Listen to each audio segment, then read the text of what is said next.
The title of my talk comes about because I was sitting in a coffee shop where they were playing Madonna. It was 80s days, and Get Up Again over and over is a Madonna lyric for those of you who remember back in the day. All right, so me.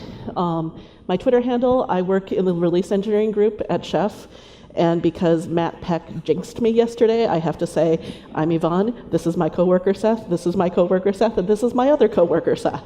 So hopefully I can forget about that now because he totally earwormed me with that.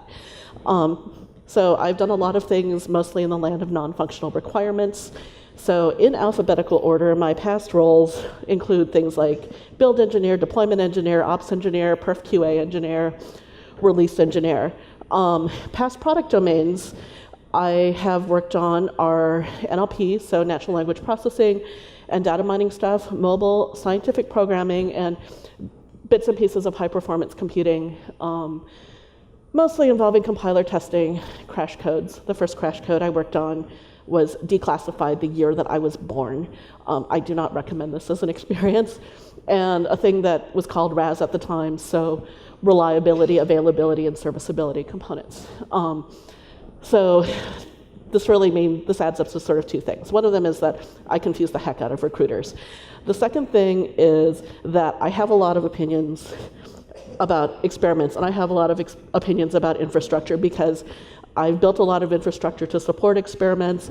I've built a lot of experimental infrastructure, and I've supported a lot of other people's experiments and infrastructure. So I have opinions. And they basically boil down to this scene from The Emperor's New Groove, where it's, it's like, why do we even have that lever? And that's kind of where it is. And that is sort of an interesting thing when I start thinking in terms of DevOps, in terms of continuous delivery, in terms of all the cool stuff that we are working on. So a couple of thoughts here. One of them is, so continuous deployment expands the range of what actually counts as production infrastructure, right? So last year, my coworker, the mighty Sasha Bates, gave a talk at ChefConf in which she said, dev is production, and every sysadmin, everybody who's managed a lab, everybody who's had the dev environment that you can never take down because, oh my God, the schedule, we all know this. I would flip that around to say, production is the stuff people use. Whether they pay money or not, it's production, right? I mean, you break the stuff people use and people will tell you about it. So continuous deployment makes it really visible that production depends on your delivery pipeline, your Jenkins instances, your CI, all of that stuff. Even to some extent, your dev workstation environment, these are getting a little bit closer to production. I mean, I'm just going to keep saying the word production and mean this kind of non-traditional production as well as, traditional prod environments because I got tired of typing near production. So that was thing one. Thing two is to know whether an experiment delivers value, you really do have to run it in production, right? So, when you think about this in terms of user features, in terms of things that customers actually see, this is pretty clear, right? You make this big change to the UI, you're not going to know, until it actually gets in the hands of people, whether they like it or not, whether they buy things, whether they use it. It's actually also true for infrastructure, right? So I was debating about whether to talk about this or not, but kind of the ghost behind this talk is a project that I worked on that had 20 developers and every NoSQL store known to man. This roughly means that you have a different NoSQL store for every 4 developers. And they had Postgres, not Java, or not Oracle, because you have to pay money for that. But they had a lot of stuff. And it was a lot of stuff that I think went into production for good reasons, in that, we think it'll add value, we think it'll add features, and then, they try it for a while, and it's like, yeah, not so much, it doesn't do quite what we want, it doesn't perform quite the way we want, but they wouldn't have found that out without putting it into a production environment. So, thing 3, config management adoption, which is something that's happening a lot more and more these days, and sort of the whole move towards DevOps and the whole move towards, shared responsibility for operations means lots of people are doing lots of things with production infrastructure for the first time, keeping in mind that production means near production as well, right? So lots of experiments. So I tend to have two reactions when I look at stuff that I've done in the past. And the first one is, wow, I was really smart back then. I wonder what happened. And then the other reaction is, what was I thinking? So just generalizing from that one anecdata, we're going to have a lot to, refactor or replace, like as people rethink things that they've done. And this is okay. This is totally normal. But it means that we have experiments. These are experiments that aren't just, oh, we're going to put a new thing out there and see if people like it. These are experiments where we put a new thing out there, and yeah, if it works, we have to move the people over to the new thing because that's how it delivers value. So, but this is why the title, Learning and Relearning. So just to be clear, the kinds of experiments I'm talking about include, not just sort of traditional kinds of things like, putting a new data store into prod, say. Like that's going to be the example floating at the back of my mind. But automating processes that were not previously automated, that's one. Tooling that changes the dev workflow. It's like, yeah, you update a change to that cookbook that everybody's dev environment depends on, and you break stuff and you will hear about it. Introducing new components to an existing prod infrastructure. So, okay, that's the traditional one. And building and updating and replacing CI for infrastructure code. Because, it's like, yeah, your pipeline is what you used to deliver. It's now nearer production than it was when you delivered, like twice a year. And people are going to care. Like, people are going to notice when it breaks. So what does this all mean? I think what it means is that we need to get good at managing experiments involving production infrastructure of various kinds. And this is actually kind of a hard thing. So just to be really clear, in my mind, this talk is about making sure that you have the right lever. Like, this is about making sure that nobody pulls on a lever where, you fall through the trapdoor and you come climbing back out with an alligator stuck to your butt. This is not so, I originally started thinking about this as a talk about how to make prods safe for experiments and testing, and that's not really what this talk is about. I mean, you should totally do those things. Don't get me wrong, you should absolutely do those things. But this is a talk that is, in some sense, PTSD from the kinds of times when we let experiments go out, like either into dev or into prod, and and it does not go well. And we're sitting around afterwards and talking about all the things we should have had in, to like catch this thing, things like log monitoring and canary deploys and I had a third one and it's gone now, but things like that, things like passive data collection and visualization. And then at some point somebody, and sometimes it's me, will just put their head down on the bar and be like, okay, even if all that's true, they reel off this big long list of things that were wrong with the experiment to start out with, and they're like, why did we even let this get this far, right? And so I think there's thinking that we have to do about not just how we experiment in prod, but like when we even let get to that point. So how? And so the how here is actually, well, these are some of the failure modes that I've seen in experiments. So like I tried to phrase them as positives, but behind every one of these, there's a war story. And you catch me afterwards and I'm happy to tell you the war story. But the things that I've seen that I think people really need to focus on are, and some of these will sound really dumb, are, well, when you're doing an experiment, remember that you are doing an experiment. Like, it sounds dumb, but people forget. Limit your variables. Plan for negative results. So in this case, negative does not mean bad, right? Negative means a result where it's not clear one way or the other if you've gained anything, right? So, it's like, did this thing that we did have any effect? And that's the thing that we often don't plan for.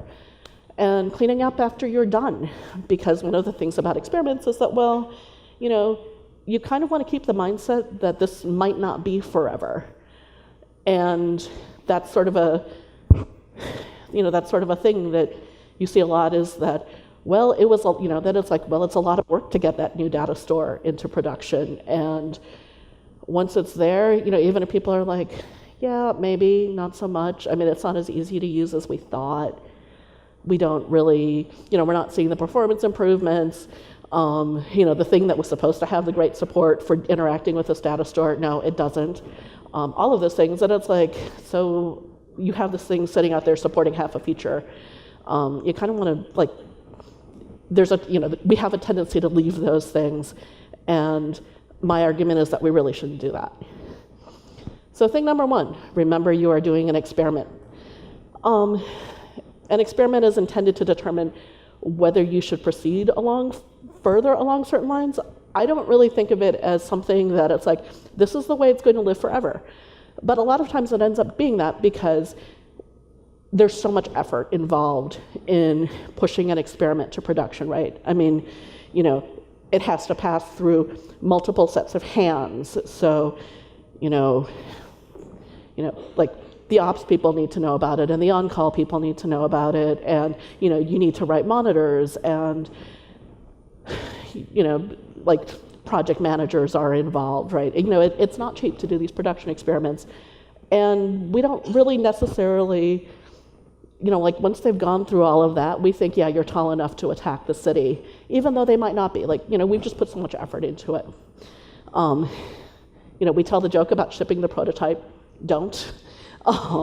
That is my favorite, that's like my canonical example of an experiment where it's like, no, we should have remembered that was an experiment, and we totally just forgot. So an example of this that I had in mind was, I worked for a company like back in the day where they just started doing hack days, and somebody did an experiment that was a really cool experiment, but it was involving a programming language that they were learning that nobody else in the company knew, and it showed off a really cool feature. Well, this guy left the company, and then a couple of months later,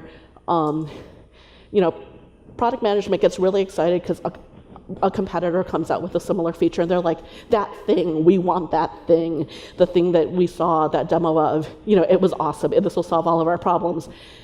And they sort of bullied a bunch of people into getting it, into like trying to put it into production. And then I got as far as ops, and we looked at it and we were like, so you understand that this is a really, like, we totally get that this is a really important feature. This is a high business value feature. But it's not even clear that anybody here knows how to restart this thing, like if it should just stop working. Like, it's not clear that we could save the data, that we could bring it back safely without, overwriting something you don't want us to overwrite. How do you feel about that? And, then product management is like, but we likes it, it's pretty. And it's like, yeah, I get that, but you have to be okay with the risk. You have to be okay with, we're good. It's like, yeah, you put this out there and we have nobody around who knows how to fix this thing. So eventually they decided not to do that. They decided to implement a safer version of that feature, which made me very happy because I was not looking forward to trying to figure out how to wrap this thing so that we could actually minimally support it. Talking about experiments. So if your experiment lasts more than a couple of days, you're probably going to have to give status on it, right? You're probably going to have to tell people how it's going. You're going to have to, you're going to have to communicate about it, which you should be doing anyways. But the things that I would urge you to do are to remind people that they are looking at something that is an experiment, right? Like, this could go away. We could decide that this is a complete and utter piece of crap, and we would make it go away. But you have to remind people because they will forget. Dev VMs often start as hack day projects, and they're great, and people get enthusiastic about them, and that's wonderful. And then they spread, and then you find out that they don't do everything that people want. And they become, this is totally a thing that depends on your culture, right? Sometimes people are just like, okay, it doesn't do what I want, I'll fix it. And sometimes, it spreads too far. It spreads to somebody who can't fix it, they don't know how, they're on deadline, whatever. And they're like, well, my thing, it broke. I depend on this. And it's like, yeah, but that was an experiment. We didn't, we weren't intending for you to use it like that. So yeah, you do have to remind people, like a demo in big letters, good thing. Under construction, also good thing. So I have not tried the second thing, by the way, but I saw a really great presentation by Adele Shakal a couple of weeks ago at the Cascadia IT conference called Nerd Herding on the Frontier. And what she's talking about is introducing project management culture to organizations and projects that may not have seen it before. So it's a really great talk. I highly recommend it. She's a very good speaker. But in particular, one of the things that I like about the talk is that she illustrates how to do status reports for projects with Post-it notes and a whiteboard. So you can totally do informal Gantt charts with sticky notes and a whiteboard. And, I really like this thing where, her point is like, this is the frontier. You have to remind people that this is the frontier, right? I mean, you're not going to have a full-fledged project plan for that. So obviously, I'm sort of assuming that this is not the moon landing, right? That you're not doing an experiment where, it's this giant experiment involving millions of dollars and, tons of people, and it's going to be, the project. So, but highly recommend that talk. So my next point was limit your variables. This is one that is near and dear to my heart because it happens a lot in new automation adoptions. So cross-platform experiments, they are at least 2 experiments, 1 per platform, not 1. Automating something you do not already know how to do is at least 2 experiments, not 1. I feel particularly strongly about this one because the release engineering group at Chef is the owner of the Jenkins cookbook. So we see people trying to set up a Jenkins instance using the Jenkins cookbook, and they have something quite complicated in mind, and that cookbook's not really intended to be the big red button. It's just not that kind of a cookbook. And variables include people, right? I mean, you've got in traditional prod, it's like those are your consumers, like the people that pay you money for things.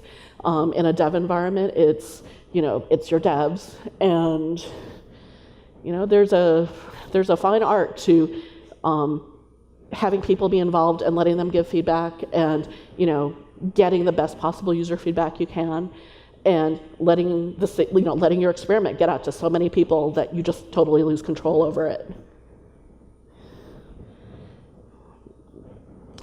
So why cross-platform experiments can be challenging. And by the way, not all cross-platform experiments are challenging. I mean, we do a lot of cross-compilation. We do a lot of cross-platform builds and things like that in our build lab, and they're challenging, but they're a technical challenge, so they're fun. They can be stressful, but they can be fun. The kinds of things I'm talking about are like where you're trying to make something happen cross-platform across an organization, like you're trying to do dev tool adoption cross-platform across an organization. And one of those things that I think makes it really hard is that cross-platform dependency management is kind of its own thing. Distros move at different speeds. They adopt things at different times. They don't version things the same way. So one of the things that I found on a cross-platform Ruby project was you cannot necessarily lock your gem files the same way with the same set of dependencies on Mac or Linux as you would in Windows, because you might really need that bug fix for Windows, or it pulls in this other dependency or something like that. And it's not a bad thing. It's just something you have to know to manage. And we let stuff float for a really long time on that one, and we probably shouldn't have. And there's always a platform that lags, right? Then what do you do? Like, do you go with the speed? You have to make a decision about, do you go with the speed of the thing that moves fast, or that people can make really fast progress on, and it's really satisfying, and it's really cool, and it's really, this is where you see the awesome, right?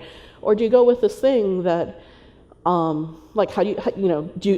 you try to put effort behind the slow platform and get it faster, which by the way, the community will love you if you do this, because it's I've never seen that not be true.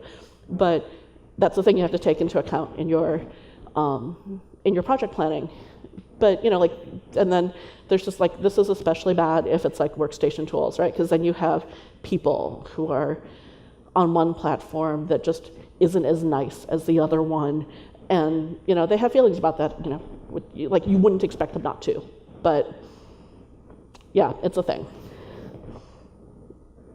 Sidebar.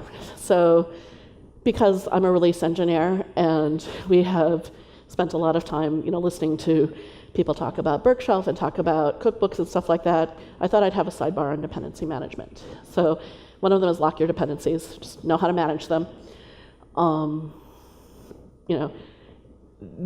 There is a caveat to this, which I will cover in the next slide. But yeah, basically lock your dependencies, know what they are, know how you're getting them sucked in. Another one is consider hosting your own dependencies. Like, we see this a lot with community cookbooks, again, where people want to use the community cookbook, but that means they have to get their particular use case adopted to the community cookbook, whether or not that's really that might or might not be the right thing for the cookbook in somebody's opinion. So, if you host your own, you kind of don't have to worry about that. Another reason to host your own is that a lot of projects have policies that are intended to push you to the bleeding edge. So, like anybody deal with Node.js, you know how they do the thing where they release a new package and then the old one goes away. Yeah, that's not fun. Like if if you're in the middle of an experiment and and you had to update a bunch of dependencies in order to be able to move, and then you're like, yeah, we're not going further with this. We need to put it back, or we need to get it back to a stable state.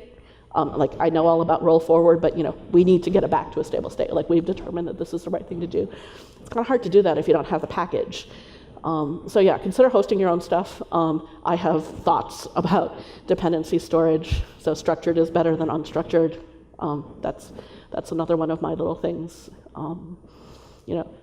Like dumping stuff in a structureless file share sounds like a really good idea until somebody overwrites something and you don't know what changed, and you have to track it down, or somebody kind of breaks the version string, and so things don't list out in quite the right order. So there's just all kinds of things with unstructured storage that are problematic. I mean, they won't necessarily bite you right away. It's not the worst thing in the world to start with unstructured storage, but as you grow, you will want to move towards structured storage. Another thing that comes up a lot is, I did this with chef cookbooks quite a bit. When I started out, where it's like, I had the world's most complicated base roll cookbook with all of the logic in the world in there. And that was great until I had to update it. Anybody have to do that? Because then you have this thing that's sits at the bottom of your dependency stack, and you update it, but there are things about it that you don't really know how you do it in dev and it kind of works and you fix all of those things, and then you do it in stage and a different set of things break and you fix those, and then you're like, shit, what's going to happen when I try to push this to prod? So I think that a lot of times people put way too much thought into how they arrange their cookbooks and how they write and all of that stuff, and it's I wouldn't say don't put no thought into it, but you should put some thought, but not too much thought. But this is one of the things that I think is worth considering that people often don't. And that I totally did, because it's I was excited. It's I can capture my infrastructure in code. This is really cool. I can make this really awesome. And it's yeah, you got to update it, and no. I mean, I was months migrating off of that stuff. It was not fun, and my coworkers were not happy with me. Another thing, versioning for people is different from versioning for machines. So, if you're doing continuous delivery and you just make everybody eat their broccoli when, everybody, they test the change and they adopt it or they reject it when it comes out, then that's a very different thing. You can have machines assign your version numbers. You don't necessarily have to follow semantic versioning if you don't want to, because, it's this number that's assigned by a machine. But, if you're versioning to tell people, hey, this is a breaking API change, that's a very different thing. So I think these are some of the things that it's worth considering as you're setting up in the world. So I kind of think, as a release engineer, that it would be a little bit silly to talk about dependency management without mentioning Heartbleed. So, we were bitten by Heartbleed. We had, lots of people did a lot of work to get everybody patched and issue new packages and things like that. And we held a postmortem, and one of the things Adam said on our postmortem was just everything needs to eat the broccoli, right? Sometimes that's just true. We ran into, our problem was that things that were in maintenance mode, so like those Chef 10 packages that people are still using that we still support minimally, those were really hard to update because they were hard pinned. And, we're trying to adopt a philosophy of maintenance versions need to be able to build with security packages, right? And this goes for systems as well, that it's like, yeah, you have this really old, Ubuntu instance running something that isn't, that it's not really, it's sort of on that edge, you kind of want it to go away, so you're trying not to put effort into it, but sometimes you really do need to be able to just, rebuild the thing with the right security patches. Variables include people, right? You are telling your users what you are doing, yes? Because if you push a breaking change to a cookbook or you push a breaking change to the CI pipeline and it breaks, people will be upset, especially if they stayed late in an effort to try to get something done.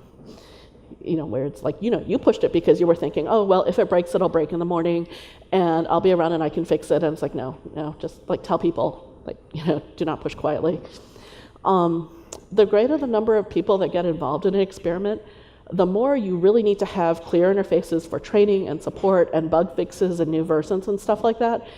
And I think that's something that's worth thinking about as, I think the stuff we do is awesome. I want everybody to see it. I want everybody to use it.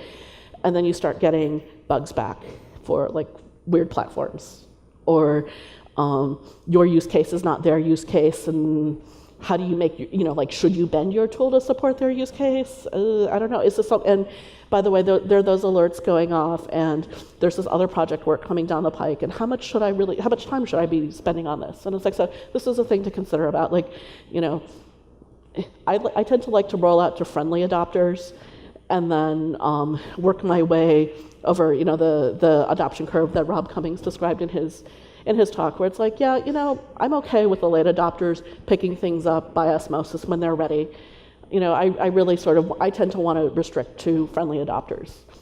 And people want their tools to just work, right? Because they depend on them. DevStation tools, it's like, yeah. I used to work on compilers, and a lot of people, especially benchmarkers, they want the latest in compilers, and if you break the compiler build, that is very, very bad. They will be very upset with you. The only thing I found to deal with the last one, I think this is, this Etsy post made me so happy when I saw it, because it was like, wait, yes, that's the thing I've been looking for. It's create interfaces that hide iteration. I love that sort of their origin story that they told at the time about Deployinator was that, well, they had a bunch of stuff that they wanted to fix. And they also had, but that stuff had users, it had consumers. And so they put an interface in front of it so that people could still do their work, right? They didn't need to change anything, they could be trained to use the new interface, but they could do whatever behind the scenes. And as long as it didn't affect the interface, nobody had to be retrained. And I think that's kind of an awesome thing. I am not a UX person, so this may seem totally obvious to a lot of you, but it never would have occurred to me if I hadn't read that blog post. Automating something you don't already know how to do is 2 experiments, not 1. And sort of a subset of this to me is that automation isn't really does not have to mean it's a simpler user interface for people. I mean, hopefully it's more efficient for people, but that doesn't mean that if you don't know how to set something up, that your best bet is to try to automate the setup of it right away. I mean, really build a small one manually first, and just give yourself that couple of hours to experiment with, finding all of the things that were totally obvious to the person who wrote the cookbook, but are not necessarily captured in the logic of the cookbook. be prepared for negative results. So in this case, negative means there's no clear effect on value delivered. Sometimes this is a good thing. It means you don't have to change what you're doing. Like that Postgres instance out there, it works fine. That your developers aren't really gaining in productivity by using this other thing. It's like, yeah, you tried it, it was okay, nobody loved it, it doesn't change the world. That doesn't necessarily have to be a bad thing. Clean up when you're done. And context matters, right? I mean, context always matters when you're talking about mess, where, some people just have a much higher tolerance for mess than others. And that is, that's organizational. I can't tell you how to do that. I will say that, in some places, like you would totally, a polyglot environment is part of the fun, right? It's a fun thing about the environment that there are tons of programming languages represented, that there are all kinds of different tools, that there are all kinds of different things, and they're in active use.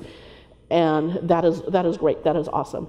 You can also have an environment that from the outside sounds similar, but it really isn't, because what it really is a pile of twigs with a lot of overlap. And those things are kind of scary because I think the test for a working system of that sort is, do people want to work on it?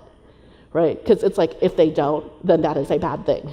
I mean, then what you have is a pile of technical debt waiting to happen. And infrastructure that goes nowhere interferes with the legibility, with how hard it is to interpret the system from the outside, and it makes it harder to manage. And my analogy for this is wikis, right? So, there was a time when put it in the wiki, like everybody's heard that, right? And, you did, and then it changed, and did you update the documentation?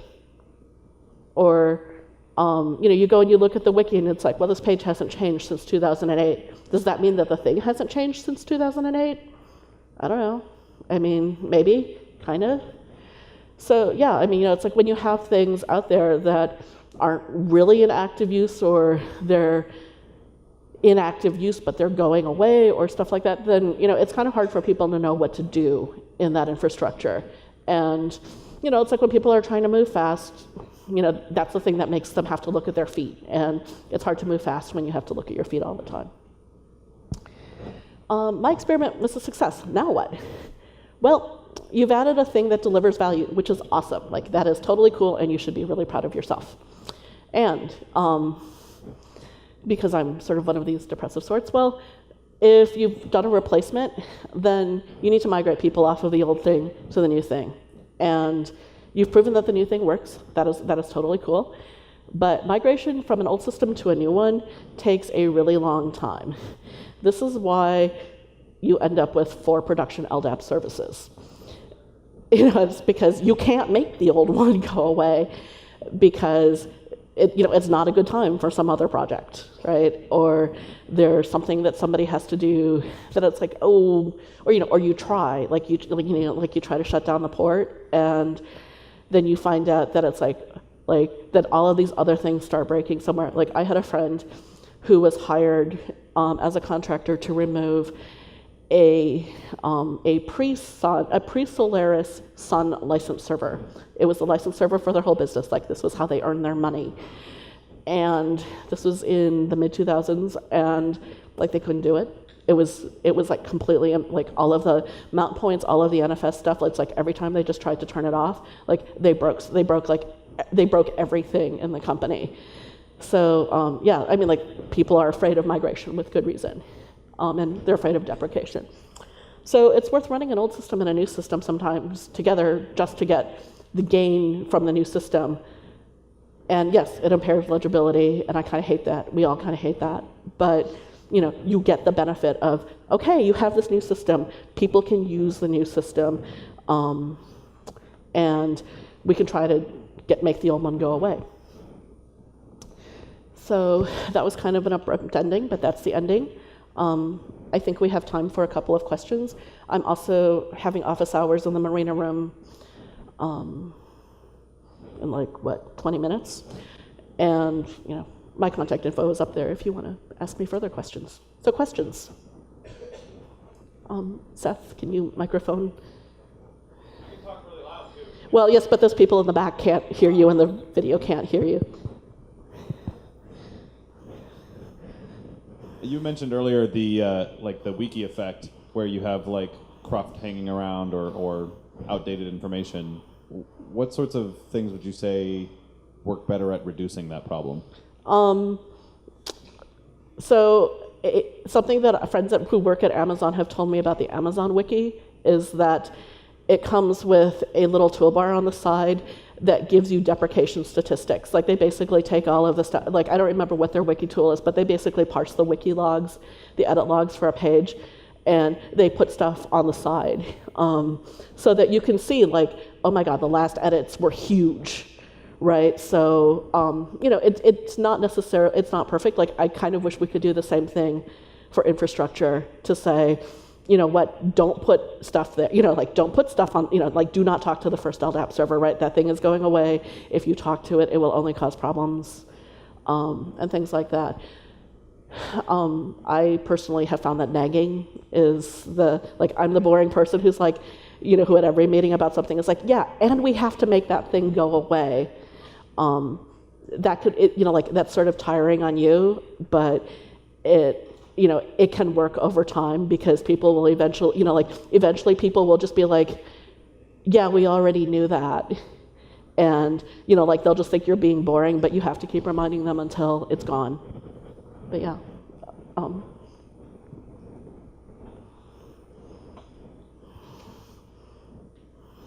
At some point you talked about locking your dependencies. Can you explain a little bit what you mean by the term dependencies? I think when I wrote that slide, I was specifically thinking about software versioning and dependencies in terms of, you have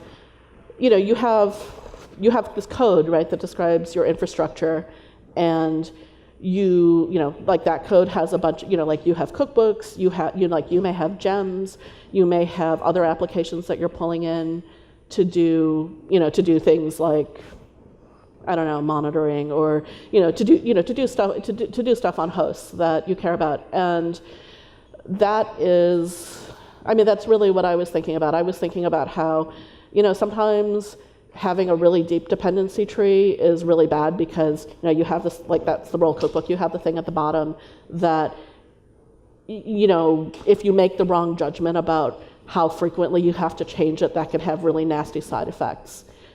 How do you do that? There are a lot of dependency visualization programs out there, so I do not know, I think that there are definitely programs where you can dump out the dependency data in the form of a JSON object or something like that and feed it to something else to give you a graph, right? So that you have some sense of how things fit together. These things are not necessarily perfect because they won't necessarily resolve your dependencies the same way as the consumer of your dependencies, but they will at least give you an idea that it's like, oh yeah, like we're dependent on 3 different versions of Nginx here, and that's not a good thing. Any other questions? I think that's all the time we have. Okay. So thank you, everyone. Let's give Yes, Yvonne thank you. a round of applause.